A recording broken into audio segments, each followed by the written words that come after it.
In every sport, there are a handful of players who just never get the recognition from fans that they deserve. They play really well, they do these great things throughout their history, but people just never seem to remember them. Well, same applies to Overwatch esports as well. Today, I'm going to go over each and every Overwatch League team and discuss the player who I think is the most underrated. Now, a quick disclaimer, this is my opinion, and some of your favorite players or players who you think are underrated will not be included today. If you think there are any players that I missed out on, please leave a comment down below letting me know who you think that I should talk about if I ever make a part 2. Before we begin, quick reminder to please leave a like and subscribe to this channel if you like my content. It's quick, it's simple, and it's free, and it only takes a few seconds, and it really helps me out more than you can possibly know. With all that said though, let's start out with my favorite team, the Atlanta Reign. My choice for the Atlanta Reign is Iris, or Iris as he prefers to be called. Iris has been a really good player for the last several years, and he was a really good and key component of that Atlanta Reign team that went all the way to the Grand Finals in 2021. Iris' Baptiste play was on another level. It was actually really good during 2021, arguably better than players like Shu or Fielder, and it was up there with the best, being one of the main reasons why their rush comp was just so good. Nobody really talks about Iris because of the flashy plays of players like Pelican or Hawk on that team, but Iris really kept it down and really kept this team running. Even after his Atlanta Reign tenure, he was still really good during that season where he played on the Houston Outlaws and Seoul Dynasty.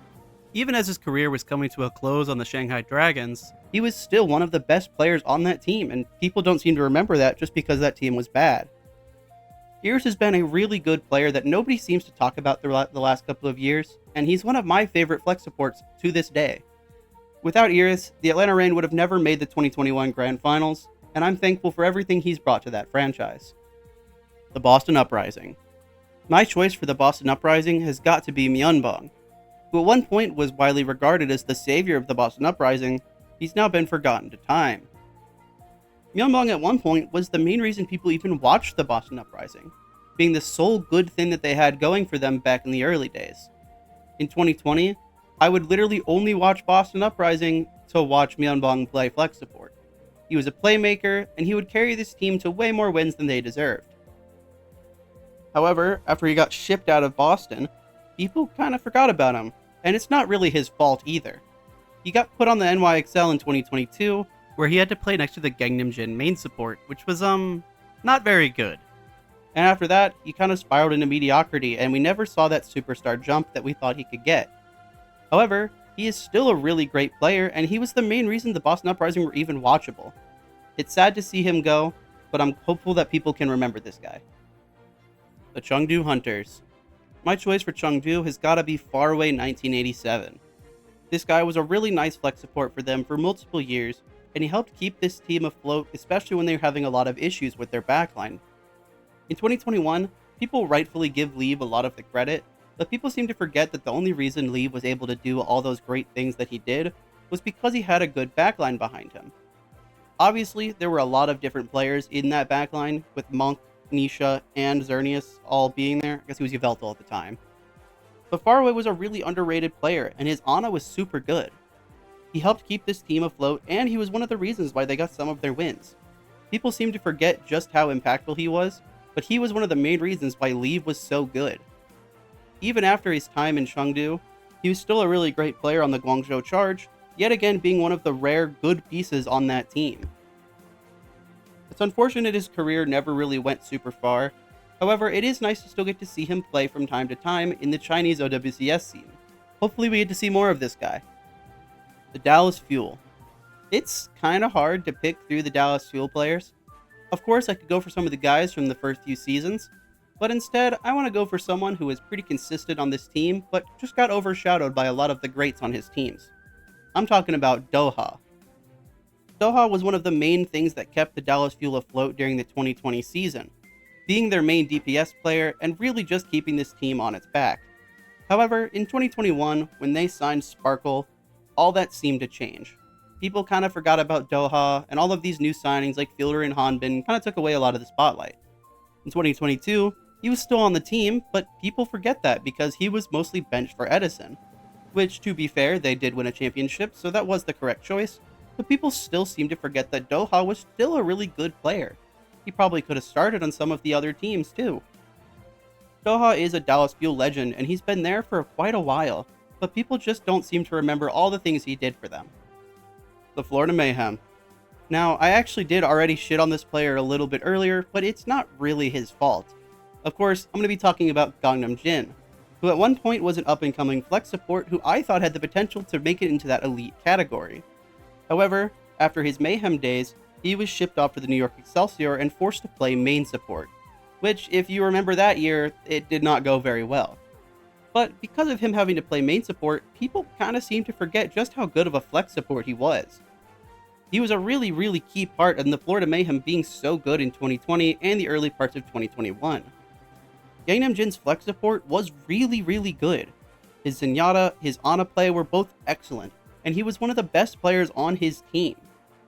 It's a real shame that the end of his career, when he was forced to play main support, kinda overshadows all the great things he did for the Florida Mayhem. But if you were a Mayhem fan back in 2020, I'm sure you look back on this guy and remember his name fondly. The Guangzhou Charge. For the Guangzhou Charge, there were quite a lot of players I could have picked, but there's one player who I feel has already been lost to time, and it's not even been that long since he last played. I'm talking about Krong. Back in 2020, Krong was the guy. He helped carry this team to their first ever stage win, and his Sigma was electric. But as the years went on, people started talking about him less and less. I saw less people bringing up his incredible play, and more people just talking about how dysfunctional the Guangzhou Charge were. And unfortunately for Krong, he would only play for this franchise throughout his entire career. After Overwatch League ended, Krong retired, and we would never get to see any more of him, and it's a real shame. His Sigma back in 2020 and 2021 was actually really good, and I think Krong had the potential to be one of the best players if he was on a better team. It's a real shame to see what happened, and it's a real shame to see that such a great legend is just never talked about anymore. Justice for Krong. The Hangzhou Spark. This one was a pretty easy one, because it's a player that I've had my eye on for a long time, that being Liga. Liga was signed for really no reason, honestly, back in 2021, I believe. And they didn't really need to sign him considering all the players they had on their team. But whenever he came in, Liga played really well. He just had very limited playtime and never really got to show everybody all of what he could do. When he finally did get to step in a little bit in 2022, he was quickly overshadowed by the emergence of Bernard, who ended up showing off that he was a really good player and is still one of the best to this day. However, Liga was kinda left in the dust. Liga is now on Weibo Gaming, however, he is going to be the backup for the time being to Guxue, yet again living in the shadow of the great Chinese legend himself. Obviously, being on a great team is not necessarily a bad thing, but do you ever hear anyone talk about Liga? The only time anyone ever mentions his name is that he's the backup to Guxue, and unfortunately, that's just the way his career has gone. I love Liga, I think he's a really great player, but until he's able to make that next step, then he remains underrated. The Houston Outlaws. Houston Outlaws have had a lot of really weird players throughout their tenure, and there's a lot of players that I'd say have not been recognized nearly enough, but one who doesn't get recognized despite the incredible job he did is Lastro. Lastro came into that Outlaws team being forced to swap over to main support, and he killed it. Lastro had already been an underrated player throughout most of his career, playing on weird teams like the LA Valiant in 2020 and the Toronto Defiant in 2021. He was an explosive flex support, with his Zenyatta in particular being pretty well known throughout the community, but he was never really given any of the flowers he needed just due to his lack of success. However, playing main support on the Outlaws, he was able to flex between both main and flex support throughout the year, and was spectacular on both. I don't think anyone expected Lastro's Lucio to be anywhere near as good as it was. Lastro helped make this team so good, especially in 2022, and he was the reason why they were so great during that year. Lastro may not have been the most impactful player in Outlaws history, but he's a player that nobody seems to give credit for in that 2022 season. He helped keep that team alive. He's the reason why they were so flexible. And that's why he's my most underrated player to ever play for the Houston Outlaws. The London Spitfire. I don't normally pick players who are on the main roster, but for some reason, people forget Admiral exists.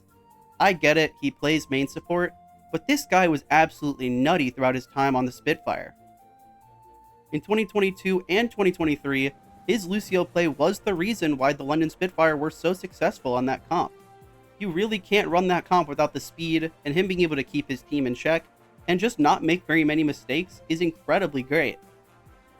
Even now in OWCS, he still isn't given all the respect he deserves.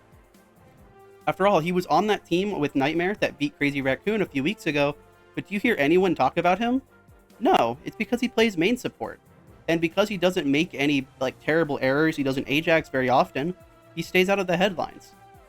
I just want to give a little bit of credit to a guy that's been going under the radar for so long and has been quietly creeping up as one of the world's best main support players, the LA Gladiators. This was probably one of the hardest teams to pick, as I think the LA Gladiators have a lot of really good players that are really well known. However, there's one player who was actually a starter that I don't hear many people talk about very often. I don't like to go down the same road multiple times in a row, but I'm yet again going to pick another support player, this time being Skewed. Skewed was never really supposed to play in 2021. People kind of assumed that it'd be Shu and Moth, which is an incredibly crazy support duo if you really think about it. However, Skewed had an unexpected great thing about him. Not only was he a flex support player to be able to back up Shu if we ever need double flex, but he also had a really good Brigitte, which a lot of people only really remember him for. However, as we saw on the Soul Infernal, he's also a really capable flex support, and on T1, he's been one of their best players. However, even with him showing off just how good he is and how flexible he is, no one ever talks about this guy. Now granted, I know there's some controversy involving Skewed and some things he's done in the past, but I still think he's a really good player with a lot of potential that he still has not shown us.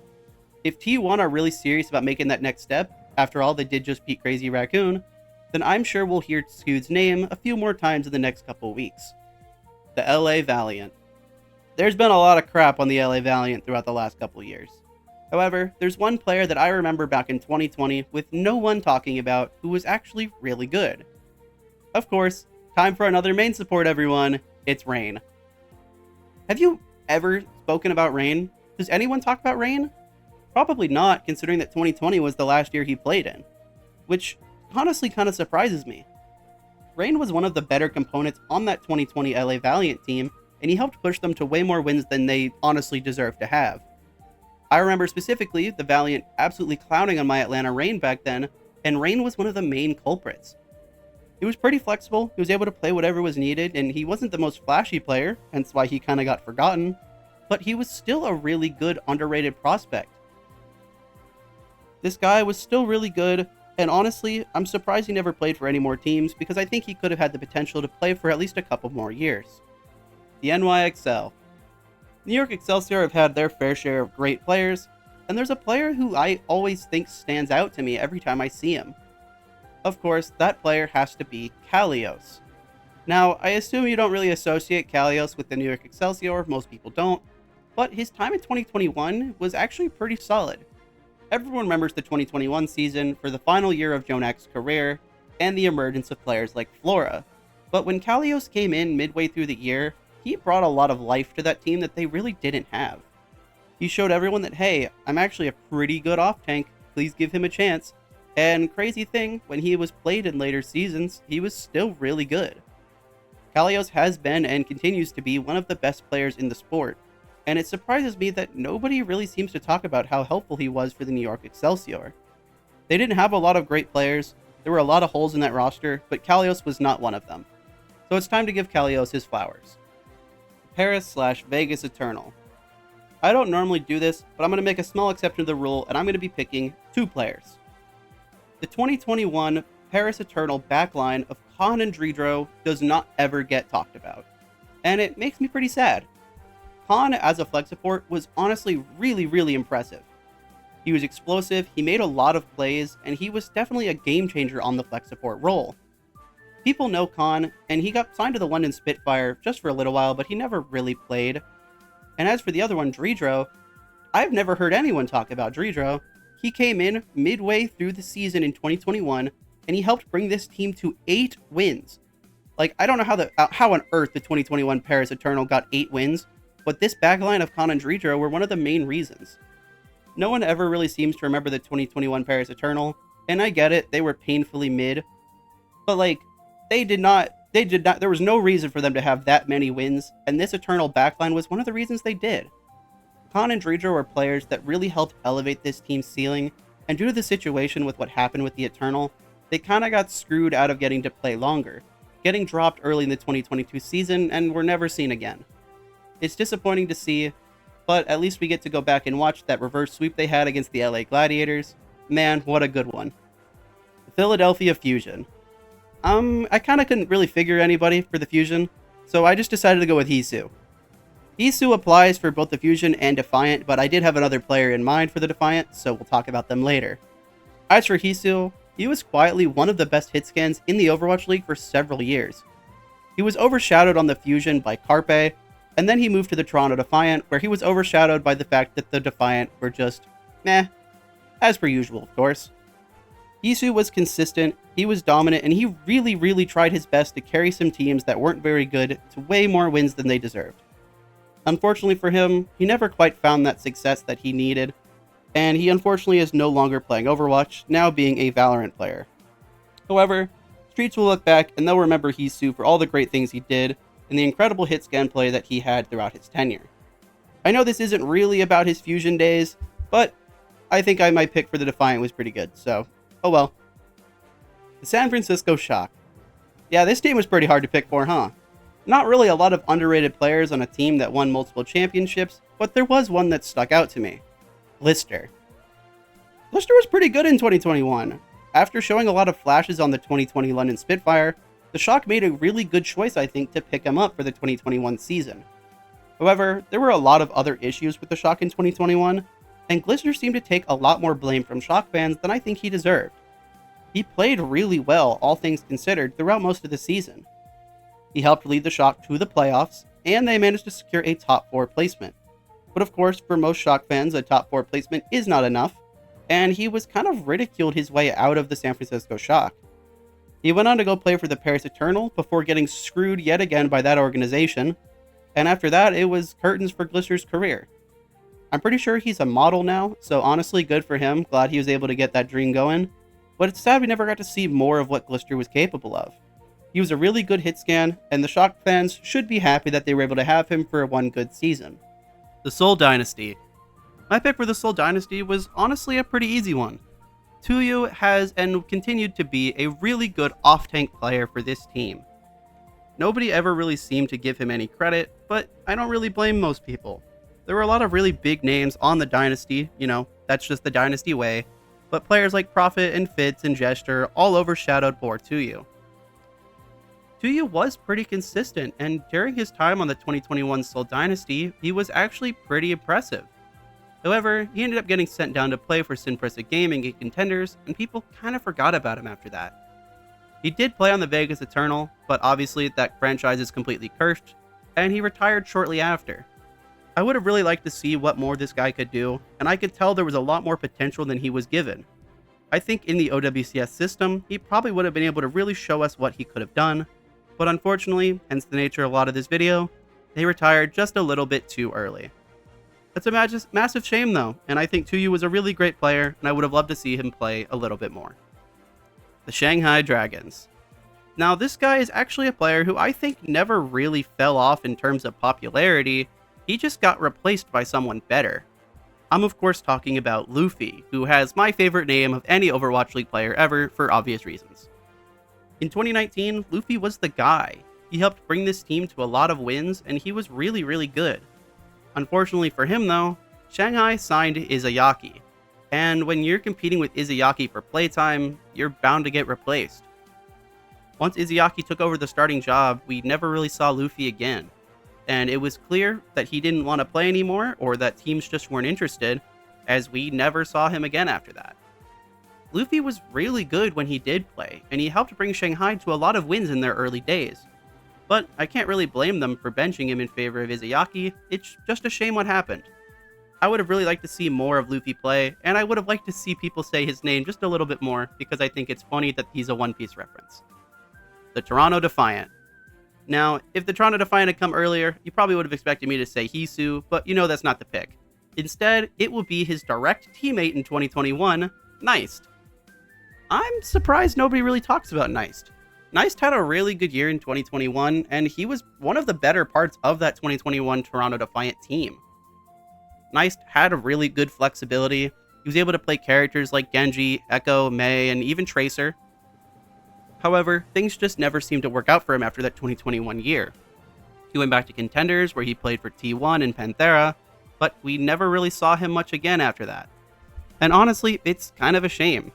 I think NYXL was a really underrated player, he was really good, and I would have loved to see him in OWCS. However, like a lot of these guys, they simply retired too soon. The Vancouver Titans. If y'all remember that 2021 Vancouver Titans team, yeah, that one was a pretty big stinker, huh? A lot of people don't really seem to remember that there were actually some really good parts about that Vancouver Titans team. The Titans came pretty close to winning a lot of series and some more maps than they probably could have. And the main reason for most of their success was Dalton.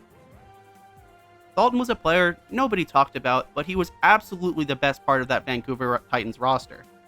That win they got, he was the main component. Every map win they get, usually were carried by him. His Tracer play was really good, and he was honestly one of the best players that you could have seen from that position. Now granted, he was in a really bad system, in a really bad place, and never really got to show off his talent. And I'm not saying he's a world beater, he's no Kevster or anything, but he was definitely a lot better than the rest of the team around him, and I think he could have had a lot more success if really given a chance. The Washington Justice. This was a team I really struggled with. However, I'm going to use the Washington Justice as a chance for me to rant about Vigilante. Vigilante is one of the best flex supports in the world, and nobody really seems to notice or care. Vigilante played really well in his limited time with the Justice, and although he was benched on the Atlanta Reign, whenever he did step into play, he looked pretty good. I was pretty excited for Vigilante heading into OWCS. I really think he had a lot of chances to play super well, but he never really got to show off his skills.